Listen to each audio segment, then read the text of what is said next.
Namaste and welcome to this episode of the Festival of Bharat. I'm so happy to welcome back on our show Dr. Subhash Kak ji. As you all are aware, Subhash ji is a renowned scientist, scholar, and author whose expertise ranges from physics, computer sciences, technology, astronomy to the Vedas, and other subjects besides. We are here to celebrate and talk about his latest book, The Idea of India, Bharat as a Civilization.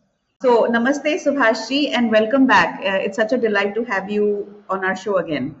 Thank you, Pujita ji. Really very happy to be talking with you once again. So let's start talking about your book because it's a very interesting title, "The Idea of India," and the phrase itself. I want to dwell on the phrase itself for a little bit because the idea of India as a phrase has been used in different contexts through many over the years and by many people. So if you recall, there was a book by Sunil Khilnani a few years ago. I think it was in late 90s, and he used this phrase and said the idea of India.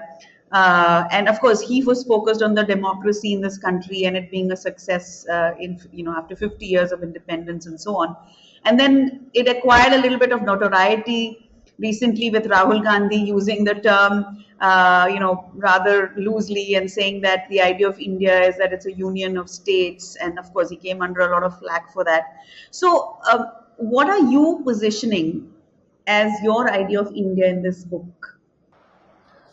Well, let me go back to Sunil Khilnani's book, The Idea of India. When it was published, PBS in the United States asked me to have a debate with him, which I did, because my critique of that book was that it basically presented the colonial view of India, which had been written up before, let's say, by Jawaharlal Nehru's famous The Discovery of India. And as it was then given a specific shape in the bureaucratic system that emerged. So I was sort of critical, and that was the reason PBS asked me to debate Sunil Khilnani. But to go back, there has been a self understanding of what India is within our civilization, and we see this reflected in the Puranas and in the other texts. And there has been a kind of a disjoint between that self understanding and the view that's been repeated in textbooks and journalism articles in India and elsewhere over the last 75 years. So I thought I need to revisit it because this is something I've worked on for a long time, and especially two aspects. The colonial view of India basically saw India as a hierarchical state with caste as its defining characteristic, and also a state or as a civilizational area which did not have a tradition of science. Now, both of these are wrong. Sociologists now admit that the way caste is understood in India now is a construct of the British. You know, it was the 1901 census. There were various jatis. Of course, we have jatis, communities, and we have jatis in every country. So there were jatis, but these jatis thought that they were equal to each other. But the English force fitted them into the theoretical Varna scheme. So that was one issue.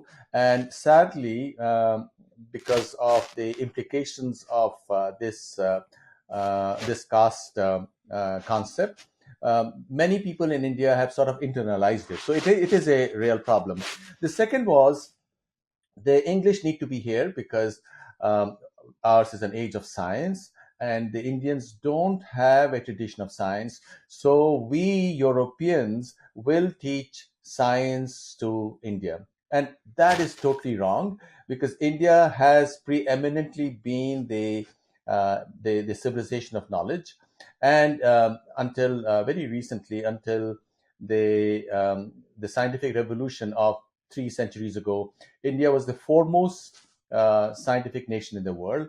And the idea that triggered the scientific revolution, namely that of infinite series and calculus, was done in India 3 centuries prior in Kerala, in the famous Kerala School of Mathematics and Astronomy. So, given all of this, I thought I should go back and not only focus on caste and science, but also look at what do the Vedas mean, because they have been misinterpreted. And is it indeed true that India was a kind of a uh, uh, civilization without agency? We only received.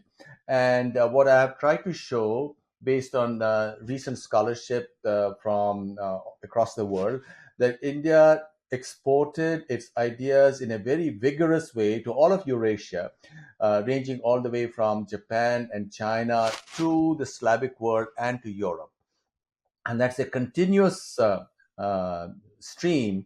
And so this is what the book sort of puts together. And I'm hoping that all these lesser known facts about India and India's interaction with the rest of the world will appear as something interesting, because they are not a part of the curriculum right now. Which brings me to my next question. If I were to ask you what was the motivation for writing this book, what would you say? What was a primary trigger or motivation that drove you to write this book? Well, over the last many decades, I've done a lot of articles in magazines. I've written many books as well on the issues which are a part of this book. For example, in the early 90s, I discovered an astronomy in the Vedic times, which became a book called The Astronomical Code of the Vedas. Then in 2000, I wrote a book called The Gods Within, arguing that the devatas are really within us and not to be perceived in the European anthropomorphic ways. European scholars, they might be very trying to be very honest and trying to represent India as well as they want to, but they come with their own lens, because to see the idea of devata as within is something which is not a part of the European cultural experience. And that's the reason why the narratives on India that have been written by scholars, most scholars, not everybody, there have been some very great European scholars as well, have been misleading. So I thought this was a good time. I've written so much, I've written hundreds of articles on Indology, on all these questions in various peer reviewed journals, and have written several books as well, not touching on this whole package as it is. So it's a good time to put it all together. So you're saying that this particular work is like it brings together everything that you've done so far in constructing a certain framework about India from a new from the Indic perspective. It contains it's a comprehensive. Absolutely, Pujita ji, it does. And it also ties in my scientific research, because my scientific research deals with quantum mechanics and consciousness. And the Vedas are also called Atma Vidya. They are the science of consciousness. India was devoted both to the science of consciousness, which is our inner reality, as also outer reality, because we had all these shastras, Vaisheshika, for example, physics, and books on medicine, on chemistry, and all the subjects. So now, as far as the outer sciences are concerned, maybe there's not that much that's useful, excepting in medicine, because modern medicine is failing.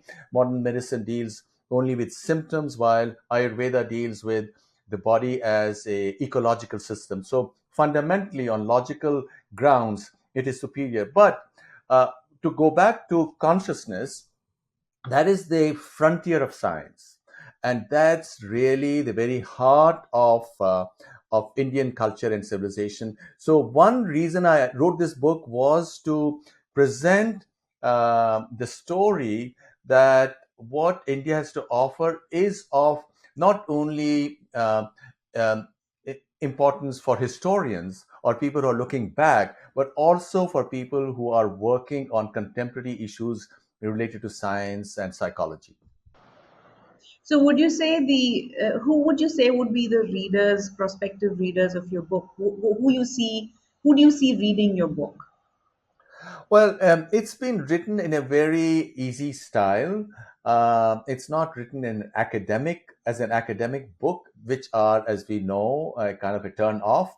So I'm Yes. hoping that everybody would be able to read it, and I'm very pleased. Perhaps my publisher got carried away. They've said it's good for readers age 3 and up. So maybe three is a bit too early. Maybe it should have been age 8 and up. But I did get to see, some the chapters and some aspects of the book that you sent me, the preface and other things. So it does look very exciting because yes, please, yes, please bring it closer to the camera. So yeah, that's the book, and the idea of India, Bharat as a civilization. Yes, thank you so much, Bachi. So this is the chapters, the way you've put down the chapters, very interesting. We'll get to that in a moment, but I want to ask you this, specifically, what do you think are some of the most revelatory facts or ideas that you have presented in the book that you think challenge the existing notion that people have? Of course, you've touched upon that briefly in the first question, but some things that you especially felt while you're writing it, or for a fact that these are the most, these facts challenge the existing notion that most people have about India. Yeah, I did speak about it very briefly that India is really an active civilization, not a passive civilization, which textbooks tell us. So, this is one point. And as evidence of that, this book will tell you with citation that according to scholars, 35,000 words of Chinese are derived from Sanskrit. Now, this will So, could you appear repeat that again, Subhash? I didn't get that. 35,000 words of Chinese are derived from Sanskrit. And now, this is That according is that is phenomenal. I didn't stunning. know that. That is Stunning. stunning. And yeah, and this is from the work of the foremost sinologist in the US, one Professor Victor Meyer, who is at University of Pennsylvania. And you can look up the reference and so on in the book. So this is very, very stunning. The second thing is that the chief divinity of the Slavs. Now, the Slavs are the people, the East Europeans are the Slavs. All the East European languages are Slavic languages, and they range from Russian to Polish to Czech to Serbian and so on. So, this is a huge part of Europe. The chief divinity of the Slavic people was called Svetovid, Yes. which in Sanskrit really means the knower of light or the knower Right. of whiteness. And this divinity was like Shiva. It had four faces because you also have Chaturmukh Shiva, four faces. And the north was called Swarog. The west was called Parjanya or Perkunis. The southern was called Ladaha. And the east was called Mukush. This is in the Slavic language. And these are literally Sanskrit words, Swarga, Parjanya, Ladaha, and Moksha. So, Moksha. the this Indic ideas were all over the steppe lands, the Eurasian plateau, ranging all the way from China and Korea to Europe. So these ideas kept on influencing the world, and certainly one of these was medicine, Indian medicine. Ayurveda also influenced Chinese medicine, and it is probably going to influence Western medicine because Western medicine is facing a crisis. And as we Yes. saw that during the COVID times, the fatality rate in Western Europe and USA was many times higher Yes. than in Africa and Asia. So they need to look at this once again and then come up with something new where I believe Ayurveda would have a very significant role. Hmm. Interesting. Do you connect this to the idea or the theory that is being posited now of when you mention how the Slavic gods, are influenced, or there's a clear Sanskritic presence in these regions, in the ancient cultures of these regions. Do you connect it to the out of India theory, Subhashji? I mean, do you Well, I don't talk about that because that brings in the whole question of spread of languages, spread of Indo-European languages, because we do know that the European languages and North Indian languages belong to the same family, which is called Indo-European. Now, without going into the earliest time window or time period where this may have occurred. What I only talk about is the information where we have definitive knowledge. And what do we have definitive knowledge on? First of all, we know that the Vedas, the Karma Bhumi, if you will, the region where the sages of the Vedas were primarily based initially was northwest India, all the way from Indus to the Ganga rivers and this whole region. Uh, and then later on, so this is the main initial geographical region. But later on, in the later texts, such as Aitareya Brahmana, it's stated that the kings of Uttar Kuru. Uttar Kuru is the land beyond the Himalayas. Also do Vedic Abhishekam, Rajya Abhishekam. So, which means that certainly by that time, Vedic tradition had crossed the Himalayas and were established also what is now Xinjiang. Uttar Kuru is the whole area of Xinjiang, all the way from western China to Samarkand and Bukhara. And we do know now because of texts which had been hidden for protection in caves about 1,000 years ago and discovered 100 years ago that the whole of Central Asia, Sanskritic languages were current there. For example, Khotan, the languages that were spoken, included Sanskrit, and Khotanese itself had a Sanskrit base, and of course the Gandhari language.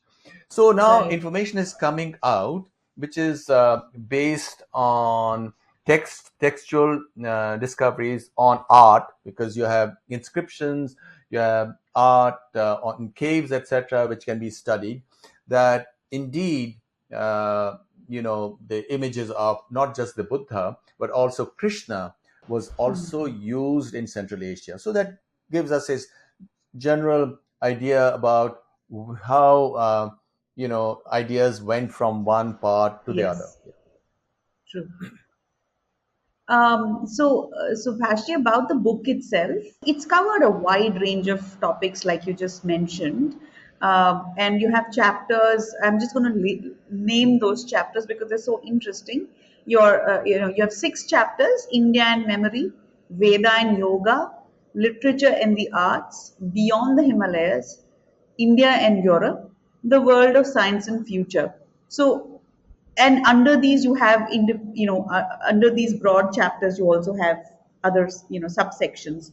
Could you just give us a peek into each of these chapters and tell us what, without giving too much away? I would want people to read the book, but Well, one of the problems in the academic discussions of Hinduism, for example, has been that it's been sort of colored by the Western view, where they were the whole idea of what divinity is, or viewing Hinduism quite like how Western religions are. Now, how are Western religions?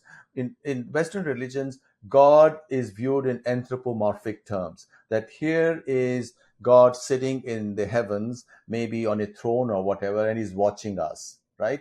But that's not what the Vedas are all about, or what Hinduism is all about. Hinduism, if you ask me, describe the Vedas in one line, I would say you have physical reality, which goes through transformations, and then you have Atma, and Atma doesn't transform because Atma is beyond space and time, right? And this Atman, when we conceive of it in our minds, is given different names because our mind is the region of name, nama, and rupa. So Right. in name and characteristics, names and Correct. properties. So we then imagine Atman as Vishnu, if you look at the moral law, or as Shiva, if you look at consciousness itself, or as the goddess, because the whole reality as a physical system is the goddess, and not Yes. just the outer universe, but also the inner universe. So these gods that we conceive of in the outer universe are also mirrored in the inner universe. This is a very, very subtle idea, and this idea is expressed in Sanskrit as Yat Pinde Tada Brahmande, as in the cell, so in the cosmos, or as in oneself, so in the entire cosmos. So there is a mirroring, and all of our knowledge exists in our consciousness. So consciousness in itself, which is Atma, consciousness in itself has all the power to discover itself, which explains how is it that these rishis were able to write such incredible stuff which is still relevant. Because one would the other view is that science is all a small progression, and so to say that rishis 3,000 or 5,000 years ago said such and such um, amazing stuff is really unacceptable. There are some people in the West who would say that this is unacceptable. We don't even want to hear about it, right? Right. But really, if you think of it, consciousness is where everything exists. And if you look at people who are creative people, they will affirm that the main ideas that change their lives or have changed the lives of others came to them rather spontaneously. Where do they come from? They Right. come from within. So this is something that I talk about, and this is a major part of the book. What are the Vedas, and Hmm. the fact that they lived Vedas is yoga. If you were to ask, what is India's religion? One way to say is traditional religion. You would say Hinduism, right? Or you might say Buddhism or this or that. But Right. another way of looking at it is India's religion is yoga. The greatest book on yoga is the Bhagavad Gita, where Krishna speaks of different kinds of yoga, right? So yoga is India's religion. And if yoga is India's religion, we know that it's already transforming the world. You go to any corner of the world, you'll see that people are doing yoga and they are believing in self knowledge. They are believing in the possibility that they can understand the mystery. And yoga is a way to understand this mystery. So, this is really the very heart of the book, because this is where there is the greatest misconception. And then I also speak about, how does it convert into, say, literature or the idea of beauty, because beauty is something that motivates us. You know, Beauty is. I wrote a little haiku on it, and I'll explain that to you in Yes, a minute. please. The haiku is: Autumn moon alone, the pond heaves. Uh, uh, the pond is the pond with the water, because of the attraction, the gravitational attraction. The pond's water go up, right? So reality for us, for humans, is something like Could this. you could you repeat the haiku, Subhashji? I Yeah. failed to Okay. register it. Autumn moon alone, Alone. the pond heaves.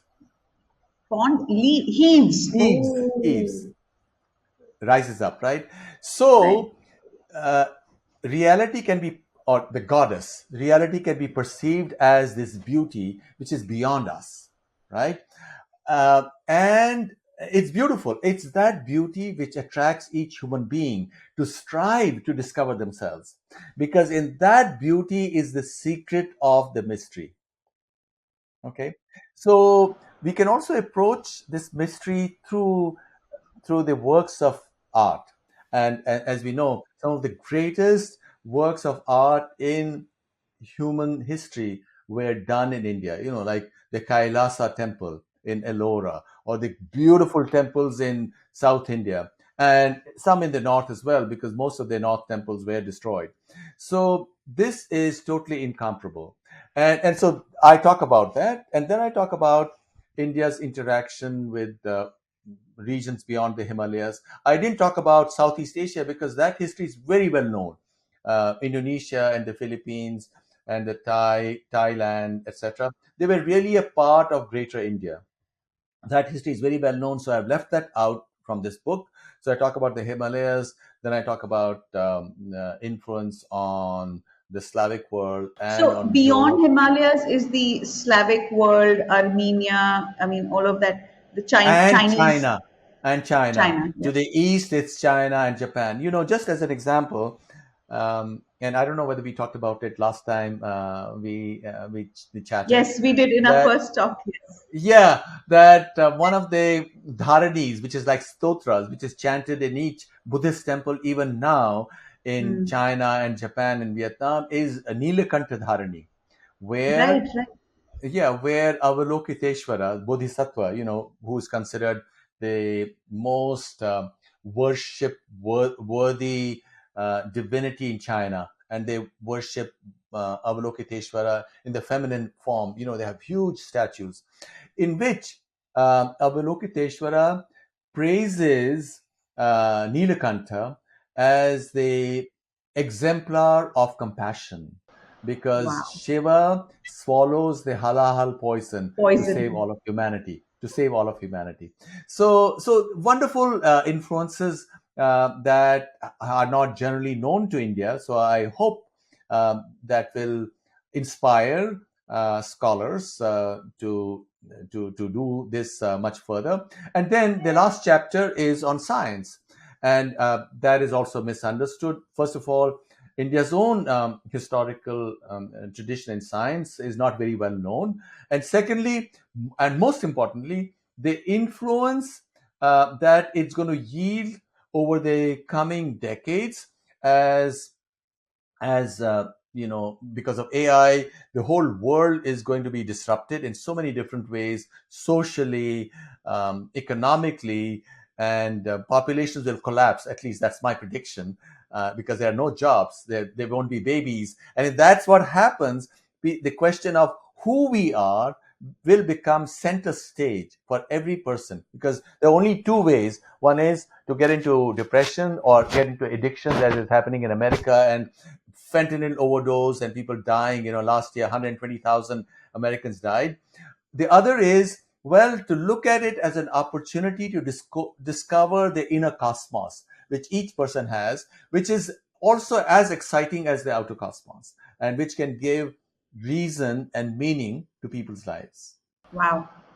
So this is really comprehensive, Subhashi. There's a lot you have covered in this book. Uh, I'm absolutely excited. I'm really excited to buy it and read it, because the things that you mentioned, like you rightly pointed out, are not things that people are generally aware of.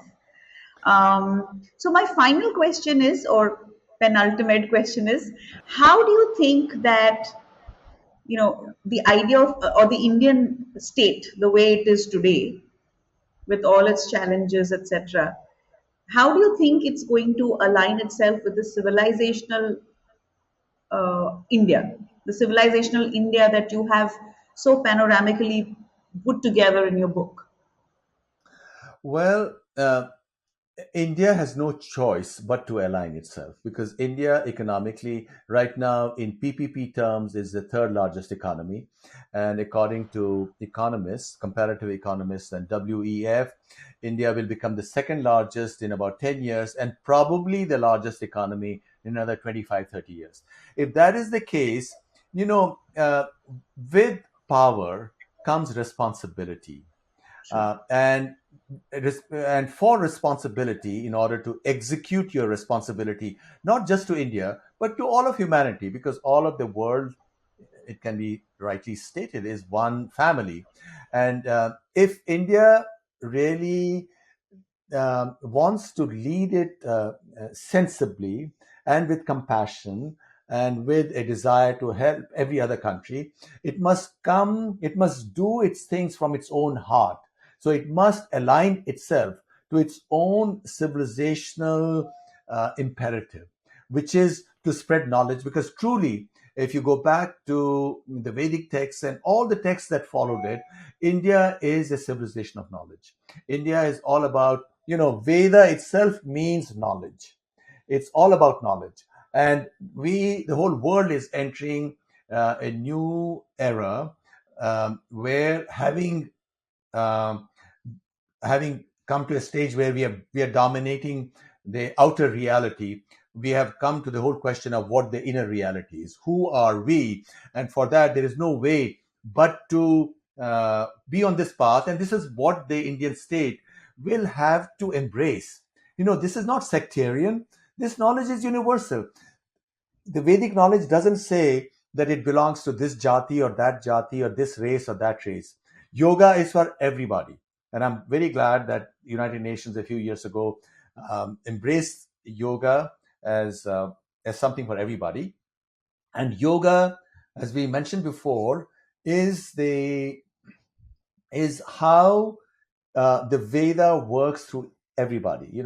Through yoga, we discover ourselves. So we need to embrace all these great texts, these great universal texts, the Bhagavad Gita, one of the great, perhaps the greatest classic, and all the others, and the various ways sadhana can be done as universal knowledge without being, being apologetic.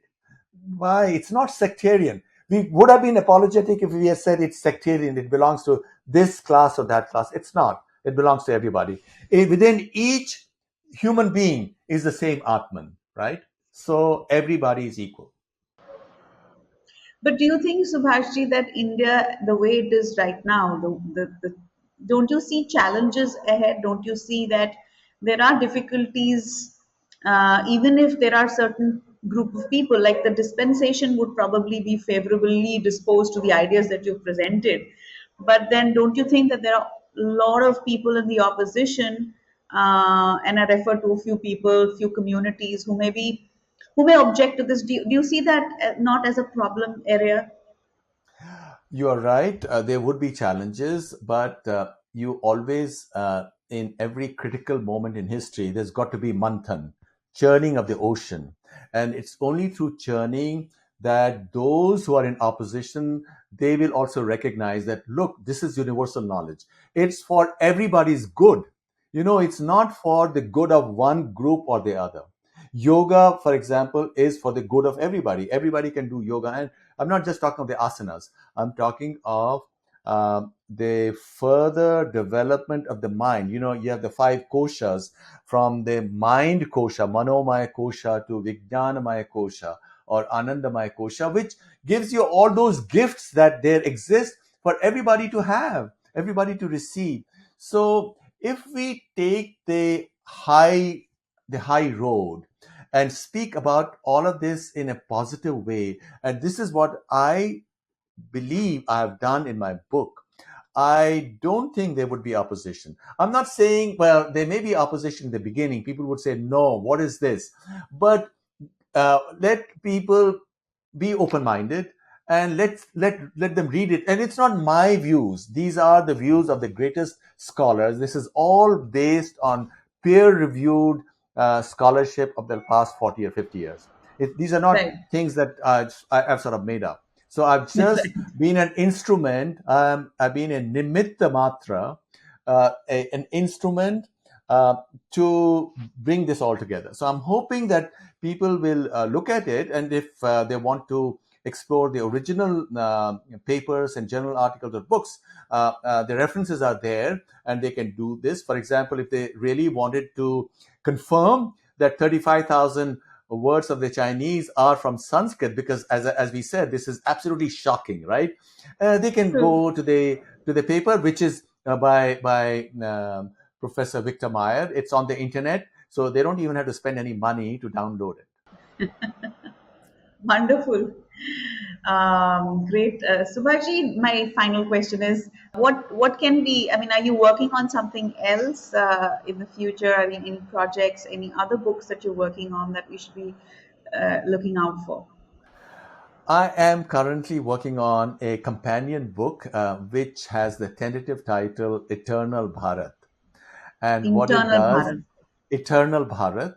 and it speaks once again in totally contemporary language about what the fundamentals of this amazing view of reality that the Vedas provide us. So, what that is, and how that was coded in art and architecture and in literature and music and all of that stuff. So it will not be talking about India's interaction with other civilizations and cultures as in the idea of India, because there is a partly outside in view. Although, as I mentioned, the discussion of the Vedas and yoga was a substantial part, but this one would be all inside out. If we are within India, we don't worry about anybody else, and we can even say, well, ultimately, Bharat, if Bharat as a word means bha meaning knowledge and rat meaning absorbed, a nation of people who are absorbed in knowledge. And if Bharat needs to go beyond its border and embrace the rest of the world, then what is it that they will find as a useful guide? So that the new book, Eternal Bharat, I hope will serve as that guide. Lovely. Eternal Bharat, right? Not Eternal Bharat. It, Okay.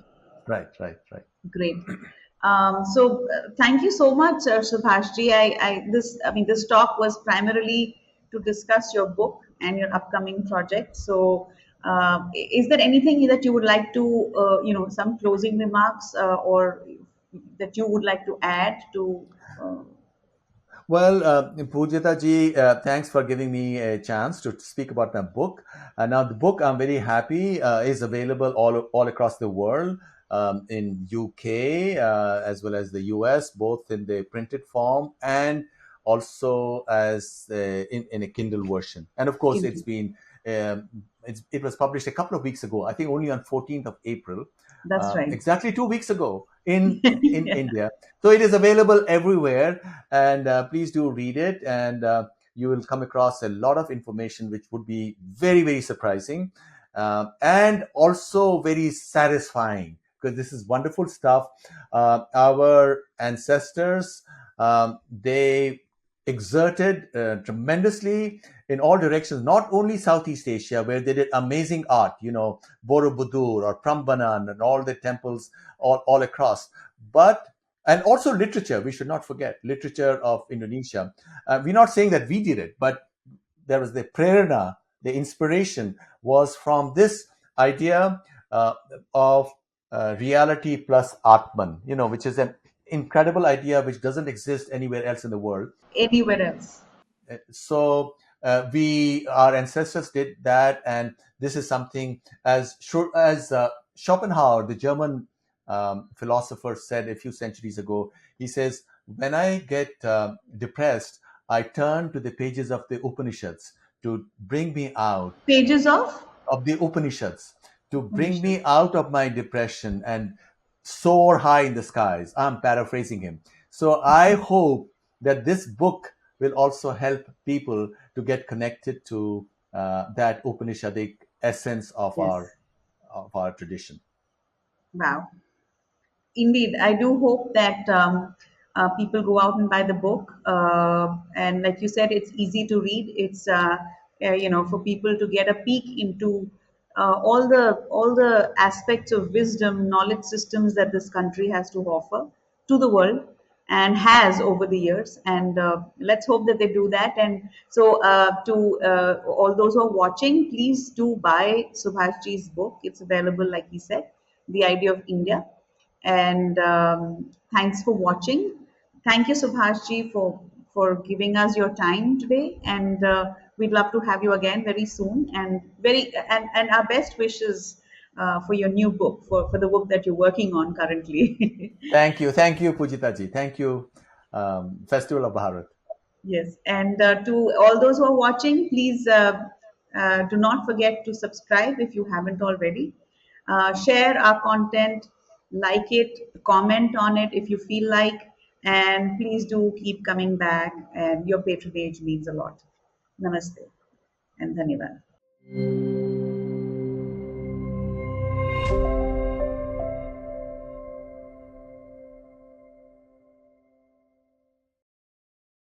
Please remember to subscribe to us and switch on the notifications for this channel. For our other social media links, more content, and to support our work, please visit citti.net. Dhanyavad. Namaskar.